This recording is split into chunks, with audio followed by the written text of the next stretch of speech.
Bonjour à tous. Aujourd'hui, je vous parle des soins énergétiques. Un soin énergétique, Kesako. À tout de suite.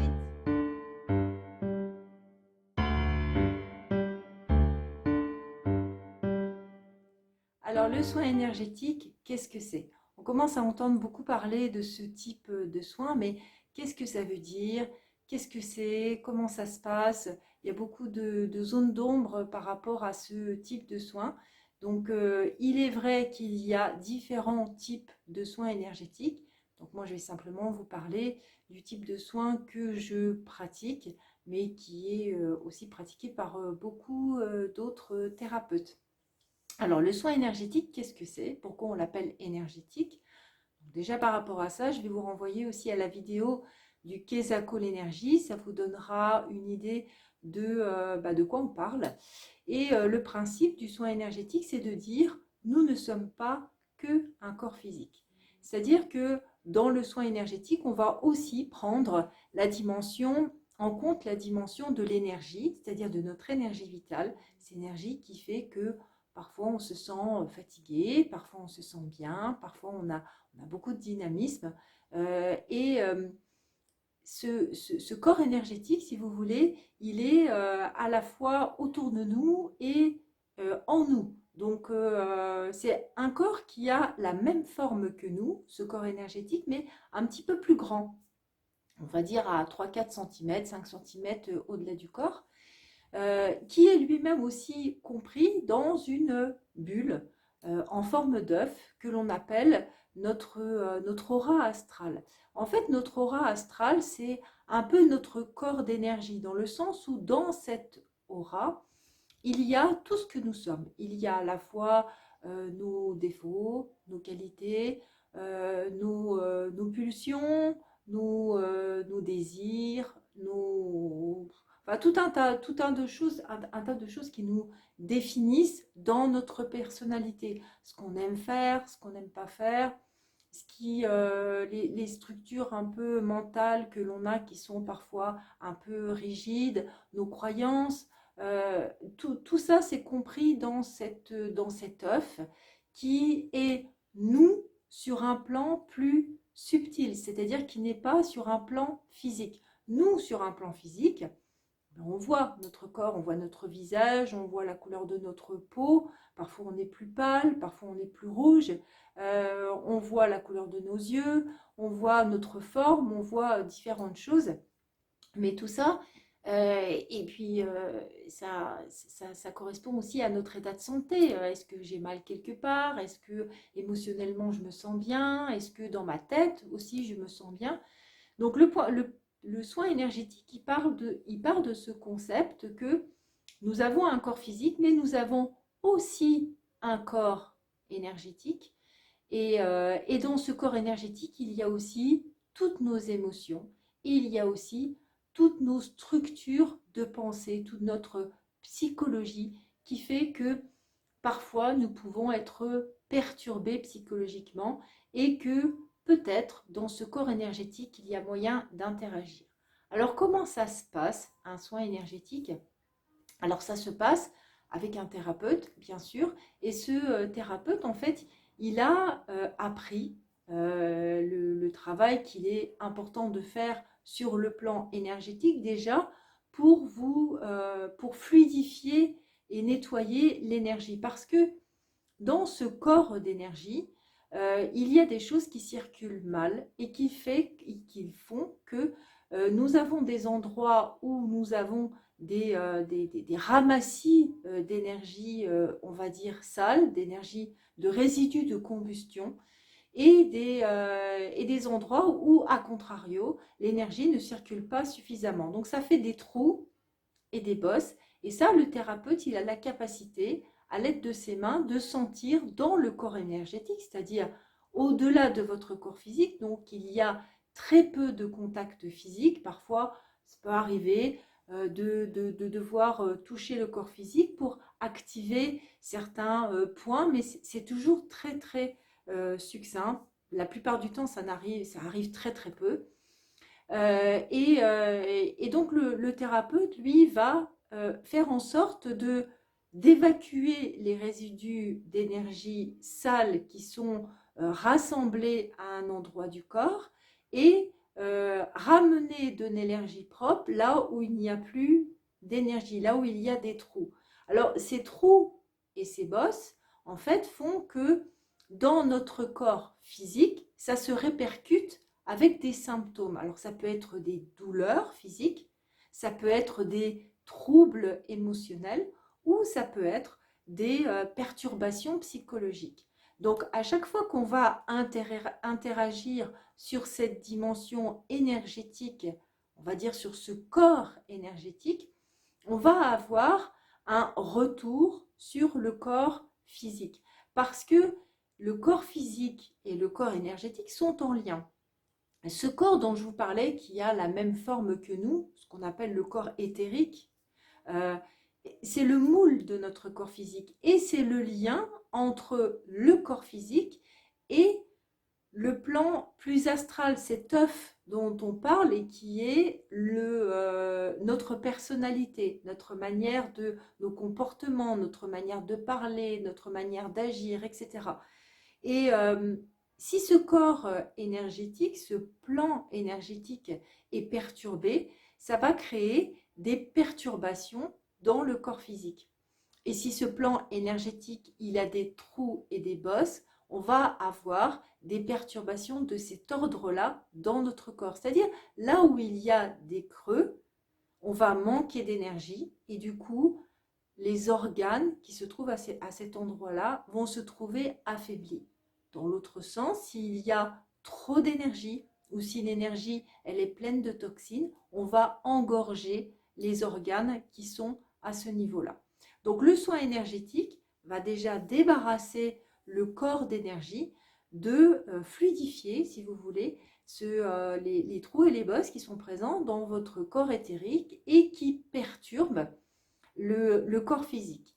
Ensuite, comme ce corps d'énergie est le lien entre l'œuf et notre corps physique, donc entre le corps astral et notre corps physique, on va aussi, c'est ce qui va permettre de faire passer des messages. Les messages du corps astral passent dans le corps physique via le corps éthérique et les messages du corps physique passent dans le corps astral via le corps éthérique.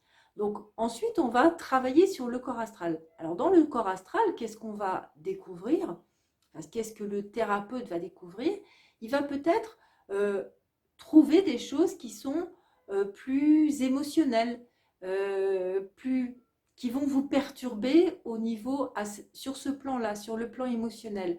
Et ça peut être des choses qui sont des manières d'être que vous avez qui finalement ne sont pas complètement en phase avec ce que vous êtes intérieurement. Donc parfois on peut comprendre certaines choses. Alors la compréhension, elle peut passer par le thérapeute qui vous donne une information afin que vous puissiez prendre conscience de certaines choses, ou le fait simplement de toucher dans certaines zones, vous allez vouloir exprimer quelque chose ou avoir une compréhension sur un certain plan.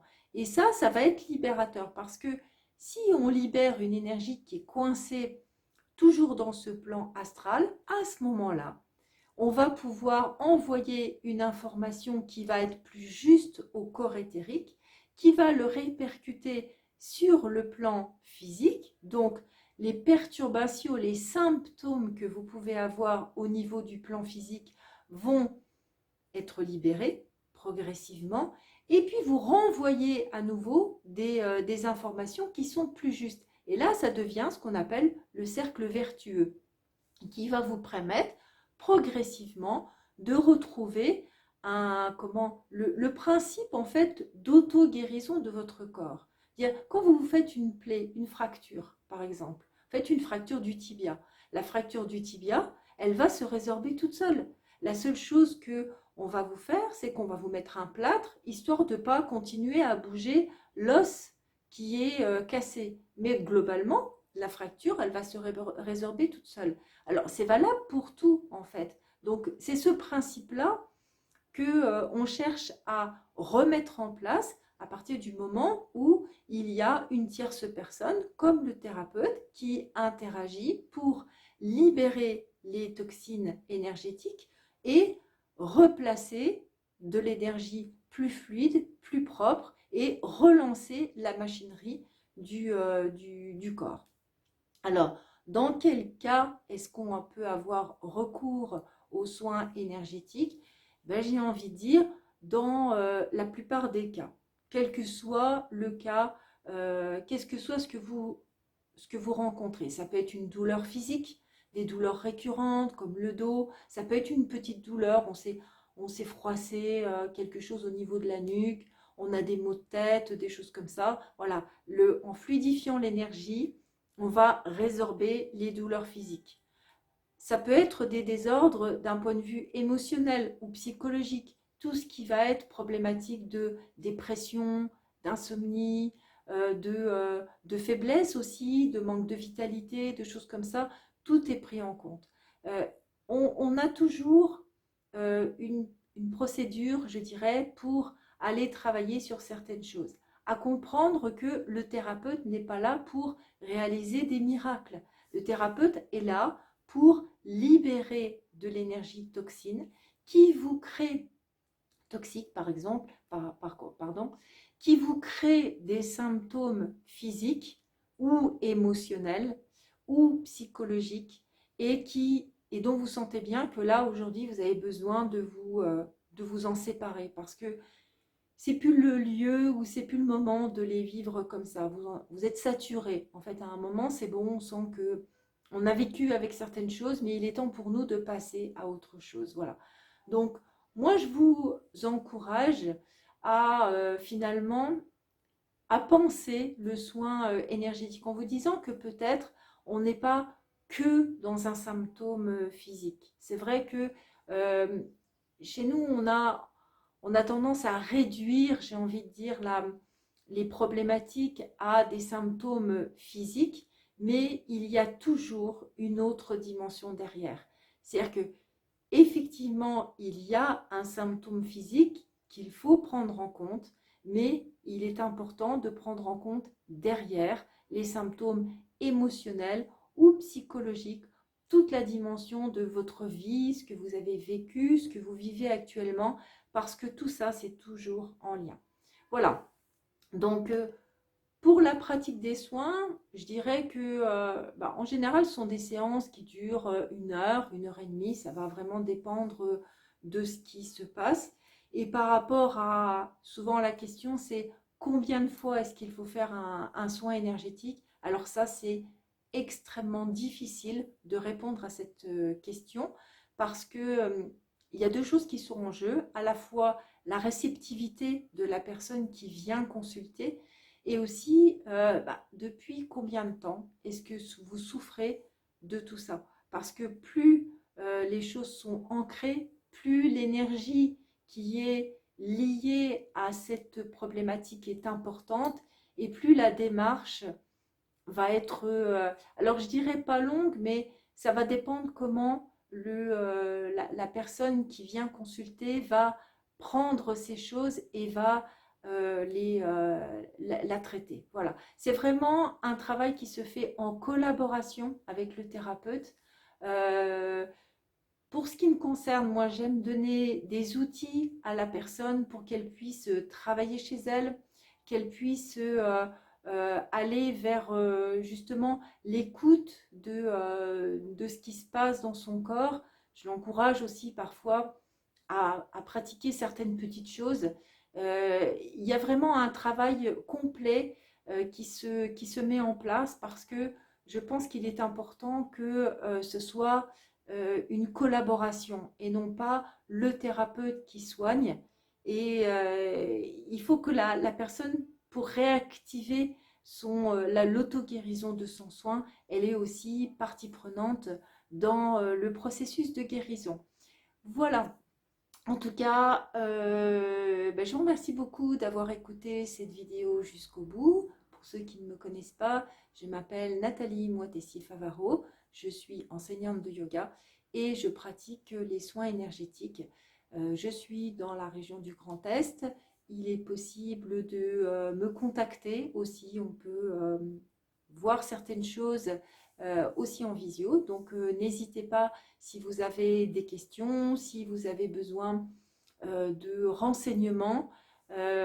Si vous êtes dans une région particulière, il est possible que je connaisse des gens qui puissent en thérapie vous aider si vous avez besoin. Autrement, je peux essayer moi de vous aider via, enfin en ligne quoi. Donc on peut aussi pratiquer ce type de soins en ligne puisque je le fais déjà. Et puis, bah, je vous remercie beaucoup. En tout cas, sous la vidéo, vous trouverez mes coordonnées. Et puis, je vous dis à très bientôt. Merci de votre écoute.